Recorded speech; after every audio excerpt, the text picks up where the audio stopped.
Hello everyone, I'm Andre. I'm a founder of Opium Team, and what Opium Team does, it's all kind of derivatives. We build a protocol which allow you to list all kind of derivatives super fast, and that's our specialization. We build interest rate swaps. We build a platform for all kind of derivatives, and that was I doing all my life.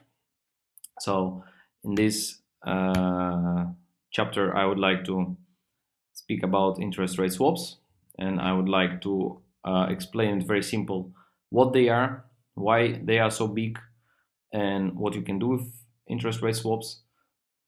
I would like to simplify a lot of things because otherwise it will take forever. And there are too many details. The market is huge; it's the biggest market in the world, and I need to explain the idea, the basic idea behind it. What is interest rate swap? How to use it, and if you dive into details, you will understand easily all kind of complications there. But for now, I would like to make a disclaimer that I would simplify swaps a lot.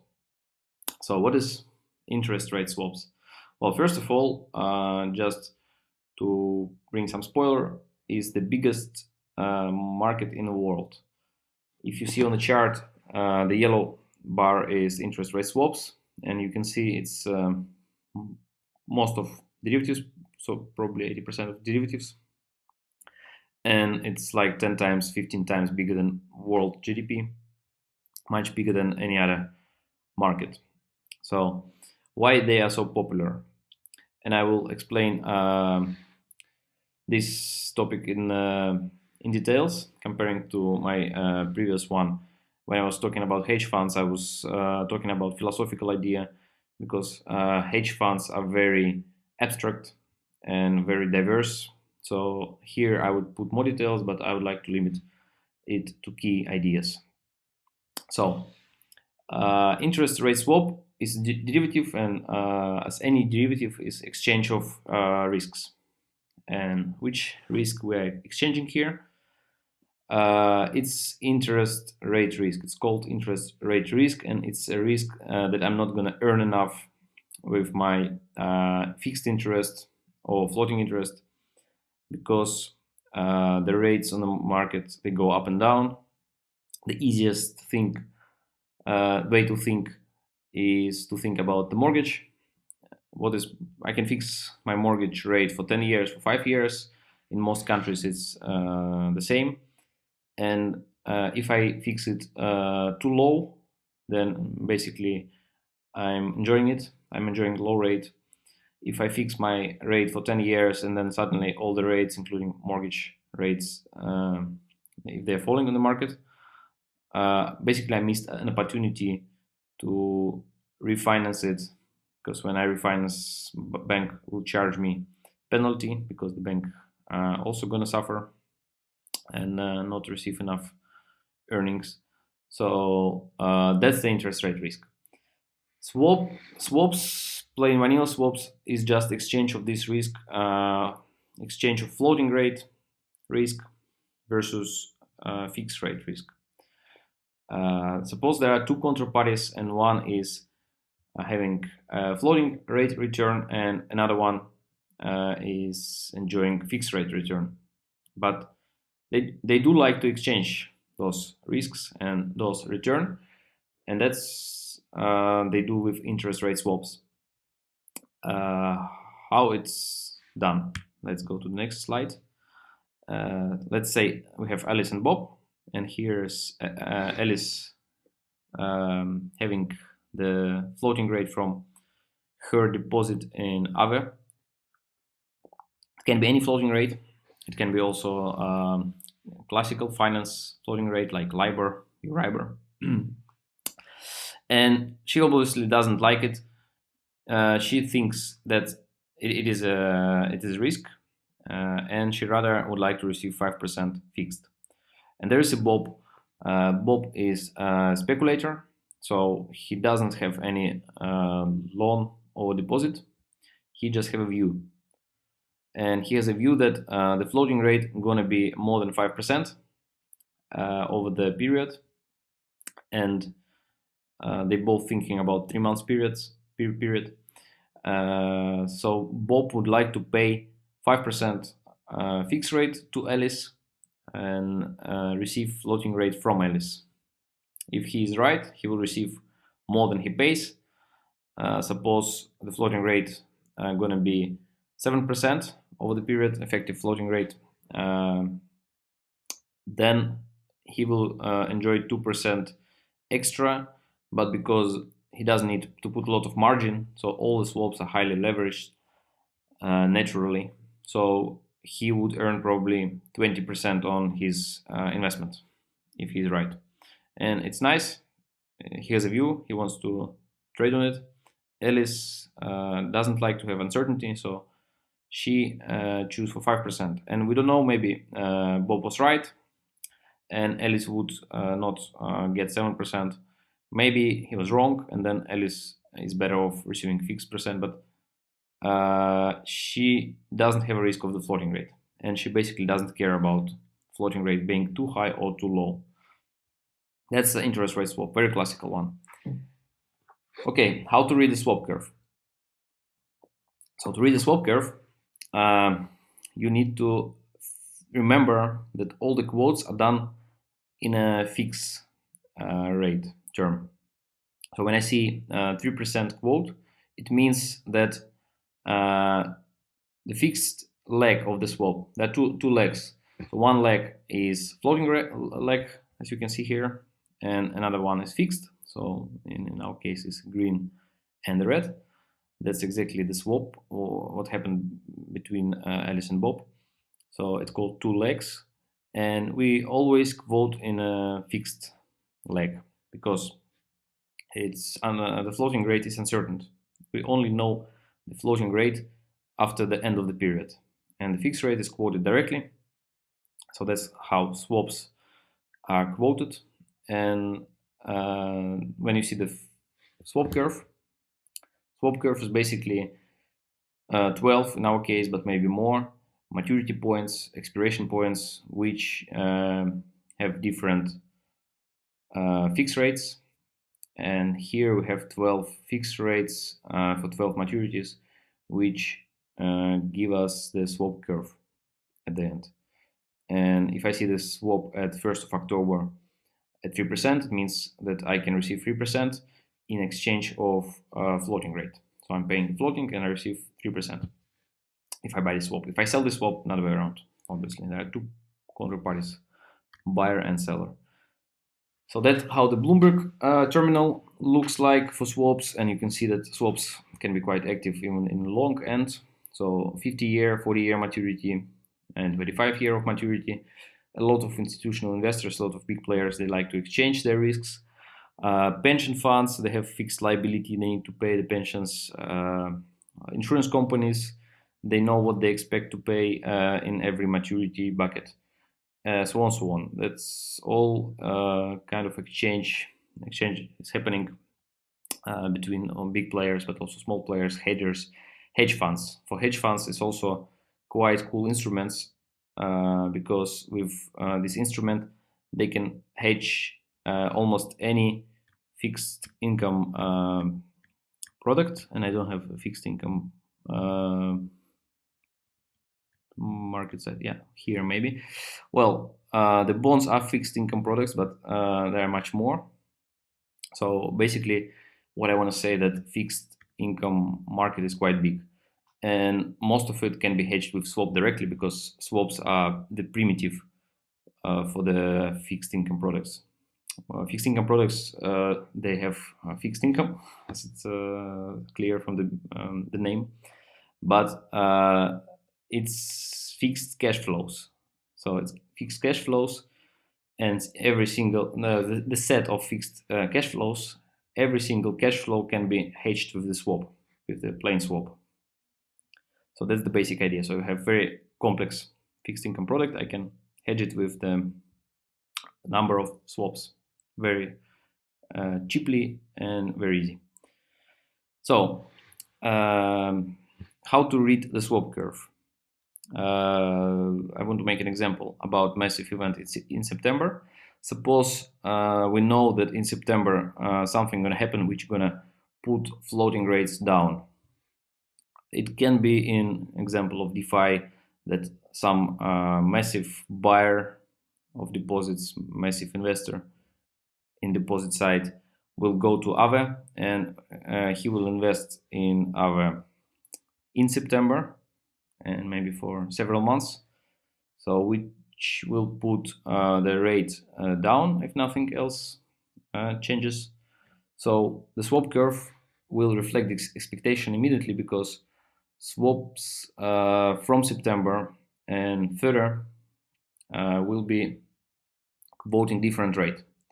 Indeed, if I expect that the second half of the year is going to be very poor on a rate, so it's going to be very low rate, then I would like to enter a swap which promise to pay me some lower fixed rate, because I know the floating rate is going to be low. So why do I pay high fix for low floating? So the fixed rate, mathematically speaking, it's an expectation of the floating rate of the period.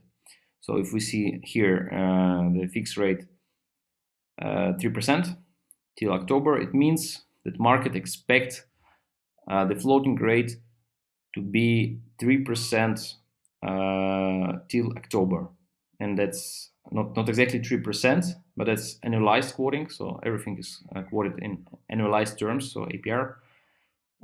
So if it's half a year, then you need to multiply it by 2, but not exactly also, because you need to take into account interest for interest, so it's a little bit more. But the idea is that the voting is done in annual terms, but if I hold it for part of the year, then I only enjoying part of it. So here it means that market expects 3% annualized rate for the first half of the year, or not the first half of the year, but from May till October. And if it's not so, if market expects something different, or if market is wrong, then I can make a bet like a Bob, and I can make a lot of money. Strictly speaking, 10 times more money than I invest in because of the leverage of 10. And that will make market more efficient. So if hedge funds seeing the rate is not fairly priced, they will be a Bob, they will become a speculator, and they will make it more closer to the general expectation. If everything is priced in, the market is efficient and the rate is equal to what it should be. So there are two types of players in this market. Mostly it's hedgers and speculators. Hedgers are trying to hedge their deposits. So if I have deposits where I enjoy a floating rate, I can enter into the swap, and then I hedge my risk. I just have 5% fixed, as this example shows. And speculators is just a Bob here. So I just want to make money because of my knowledge, because of my expertise, and because I know something which others don't know. Oh, I think so.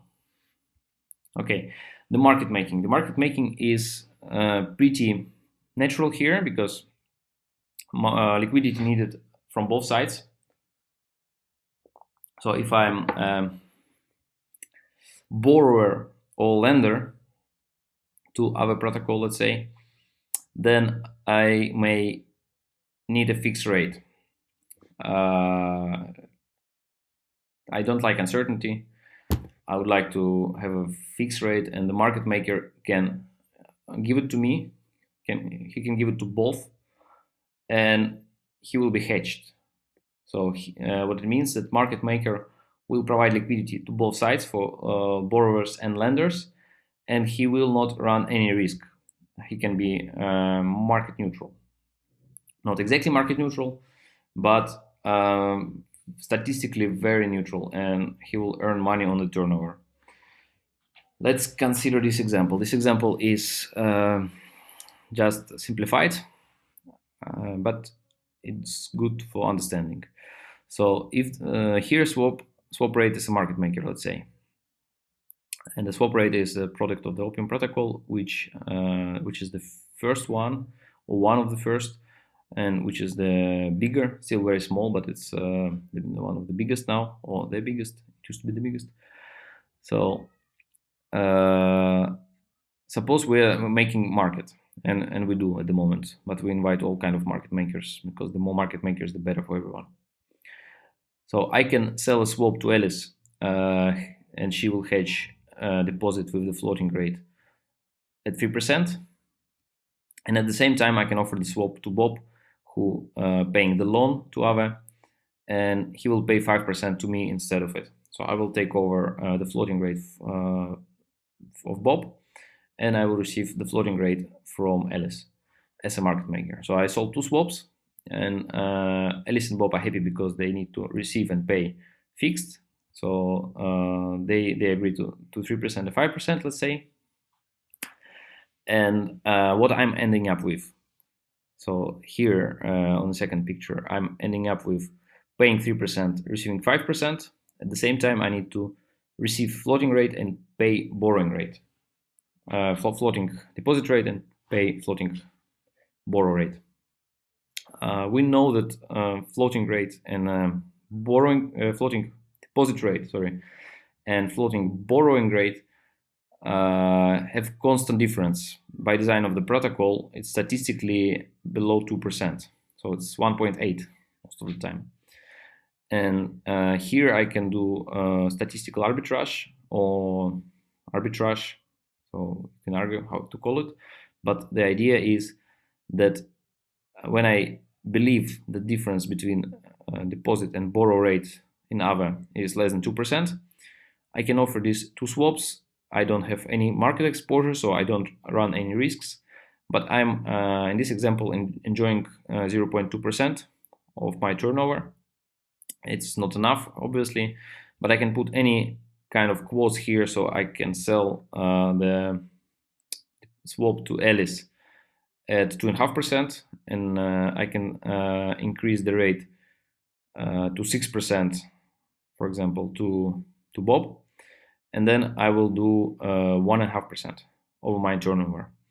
And this is simplified because if I just sell 2 swaps, I need to put initial margin 2 times, but it can be simplified that I don't pay any margin. I just make quotes and I clear my margin away, and I just earning on the turnover. And this is really cool business. So a lot of banks, they're doing it. There is a competition. That's why the spreads are very tight. So you cannot offer really wide spreads because competitor will offer something better. And still, it's really attractive to do so. And in DeFi, it will be a big thing. So what should I say here? Yeah, I already said that swaps are perfect instrument to hedge something, and I will skip this example about the bond because of the time. So liquidity is needed from both sides. That's what I just explained, that everybody likes certainty, and that's a cool thing. It creates seller demand and a buyer demand for the swaps. And it's a great primitive for hedge funds. So indeed, they use it a lot together with big institutional investors. It's really a cool way to trade interest rate risk, which is a really big thing in the world. And it is in DeFi, and it's going to be even bigger in DeFi. So I would like to make an example how to actually trade swap in a swap rate in our DeFi platform. The first thing you need is to connect your wallet by signing the login message. Well, you can watch. Choose the product. You can watch the video. Explains it very well. So you need to connect the wallet and so on and so on. But what is the key things here? The key thing to understand: you have a curve, and this is the order books. So when you see the curve, it's open orders. So somebody sent an order to enter the swap, and they quote here 10% in this example. I can accept it or not. I can make my order. I can offer something better. I can accept this one.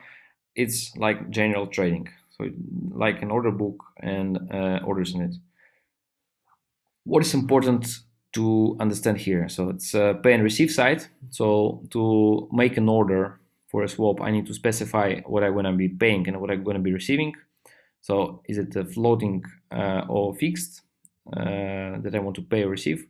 Once I mention fixed, I need to specify a fixed rate, and I can like here I can just pick up the fixed rate from the market, so it's already quoted here, so I will get the swap instantly.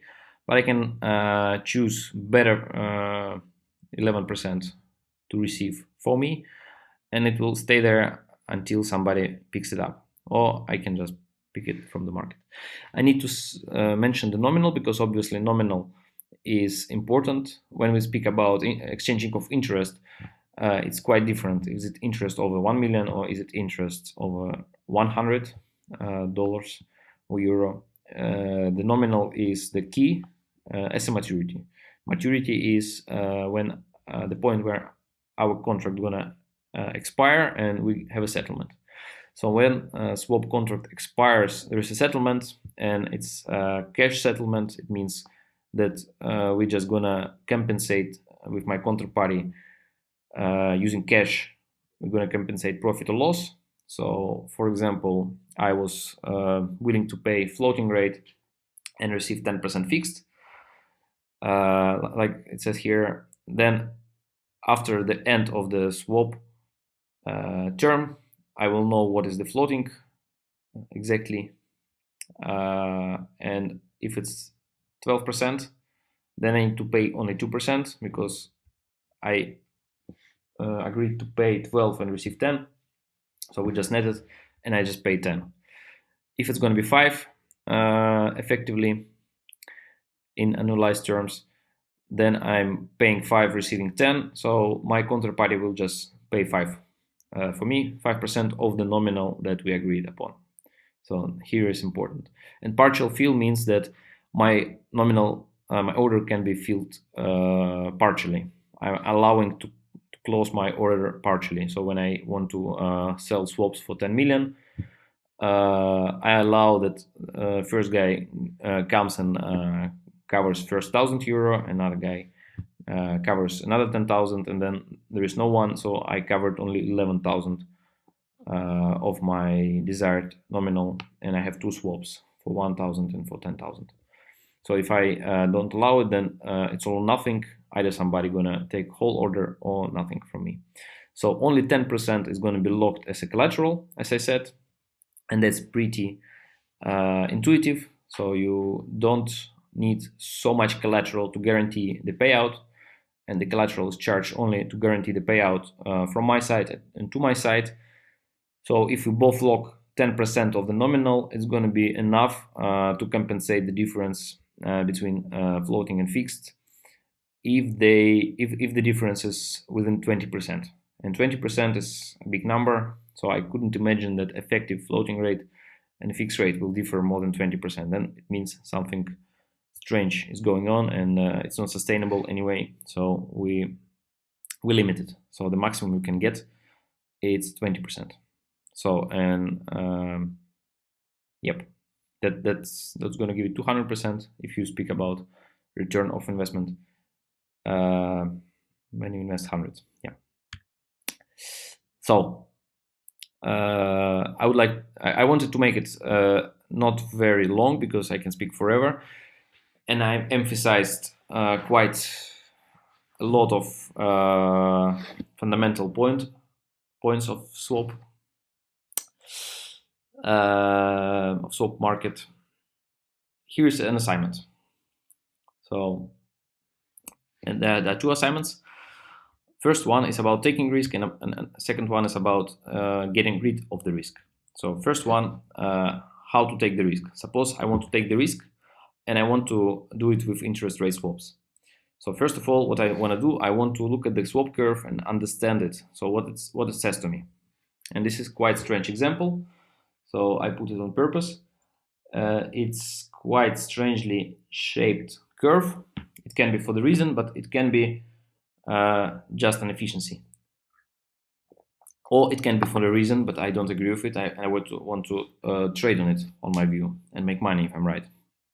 Maybe the market is wrong. So here is quite steep segment between September and October, and I don't. That's what's priced in. Some event is priced in October, let's say. That's point number 2. Okay, do I agree with it? That's point number 3. My view versus what curve tells me. I don't agree with it. I think that it's rather strange, and I don't expect anything. I think curve should be flat. So what can I do here? There are two options, but actually it's much more options. So I can first, for example, first thing I can say that it's really high rate for July, August, and September, and the rest is normal. Or I can say July, August, and September is really normal, but the rest is really strange. It's really low. So, or I can say I don't care about those levels of rate because I don't have a view on it. I don't know what the level gonna be, but I really sure that it's nothing gonna be between September and October. So it should be the same. I don't know where they're gonna be, but it should be the same. So there are 3 different views that I can have. Well, there is more, but just to explain the idea, here's 3 different views which directly comes to the mind. Okay, if I want to follow the first view and I want to implement it, so implementation, it's really easy. If I think those 3 rates are too high, then I just go into 3 swaps, receiving fixed and paying floating. So it means that I'm gonna receive more than I pay. If I'm right, I'm gonna make 10 times return than the rate, the rates difference. So that's pretty nice strategy if I'm right. If I think that those rates are too low from October till May, then I would like to enter a swap paying them and receiving floating, and that's will generate me also very nice return if I'm right. If I don't want to run the general risk of interest rates, but I do want to make a bet on this steepness between September and October, I can also do it. And that's the beauty of the hedge fund type of strategies. And this is the beauty of interest rate swaps, how flexible you can be. What I gonna do if I want to trade steepness and only steepness? I would say that I like to receive September rate, fixed rate, and I would like to pay. So that's one swap, and another swap I like to pay. Sorry, I like to pay October fixed rate. So and that's going to be 2 swaps. So I'm receiving more than I'm paying. This is first good news. And the second side of both swaps is floating rate. So I'm gonna pay floating till September, and I'm gonna receive floating till October. And guess what? Till September, those floating rates, this is one floating rate, so they will be the same. So they will offset each other, receiving floating and paying floating till September. I do both, so it offsets each other.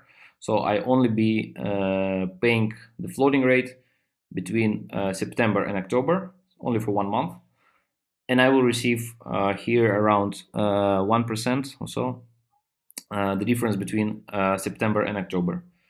So that's pretty good trade. I don't care so much about interest rates in general over the year. I only run the risk of floating rate for September, and I'm receiving nice fixed compensation for it. And that's a third way to trade here, my view. That's very well written in the article. The link is below.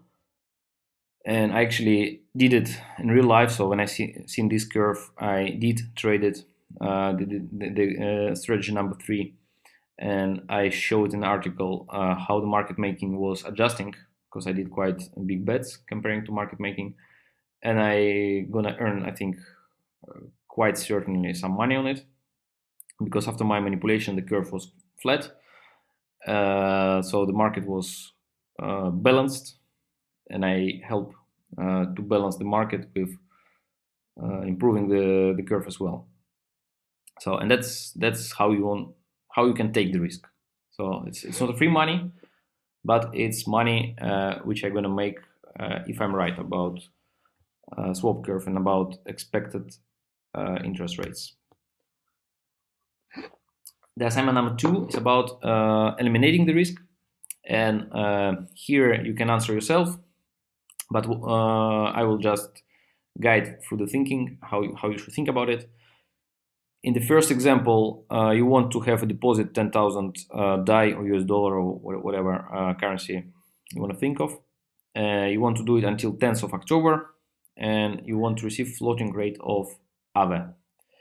So, and in this example, you have a choice, because there is no 10th of October swap, but there is only 1st of October and 1st of November. Probably you'd like to fall into the 1st of October, and then you run the risk for 10 days, but it's never perfect hedging. That's what I want to emphasize with this exercise. That is never perfect hedging in real life, and you will face a lot of things like this.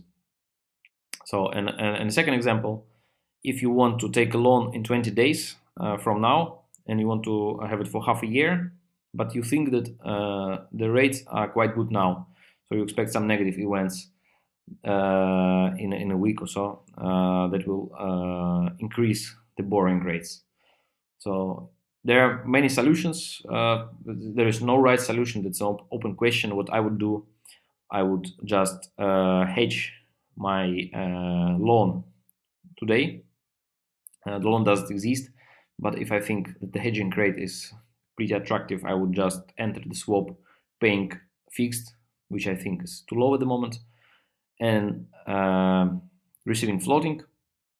By doing this, if I'm right, in a week, borrowing rate will go up. Also, the curve will go up, because the curve is an expectation. And if this news brings some negative expectation, then the curve will go up. But I'm enjoying fixed rate, which I pay, which is low, and I enjoying receiving floating rate, which is high. So I kind of win 2 times, and this is cool if I'm right.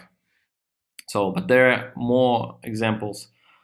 Hedging is never perfect, and it can be mismatched in dates, in amounts, in starting and ending date, in currency. So maybe I need a euro connected loan, and it's only DAI connected hedge, and so on and so on. That's what I want to emphasize.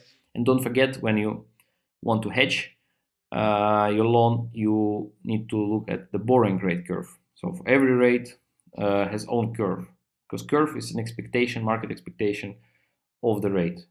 So different rates have different expectation, and they have different curves. So as there are so many curves as rates, basically. So for compound, there are several. For AVE, for traditional banking, for LIBOR, Euribor, Ionia, so on, so on. You can read about it. I wanted to make it shorter, but it's really difficult to make it very short. So you can read about interest rate swaps. The key points here is a huge market in real finance. It's the biggest in the world. It's going to be really big in DeFi, because if you believe that DeFi is going to be adopted by general public, it's going to be a lot of fixed income products, and every fixed rate can be hedged, or can be traded, or can be exchanged, and that's what you do with interest rate swaps. That's why it's the biggest instrument in our economy, in global economy, and super easy to make market. So you don't need to take any risk. You just need to make the connection between different sides, supply and demand, uh, and you can do all kind of strategies as a hedge fund with interest rate swaps besides just hedging your own risk. So thanks so much. I hope it was clear. Uh, if you have any questions, feel free to ask, and see you soon.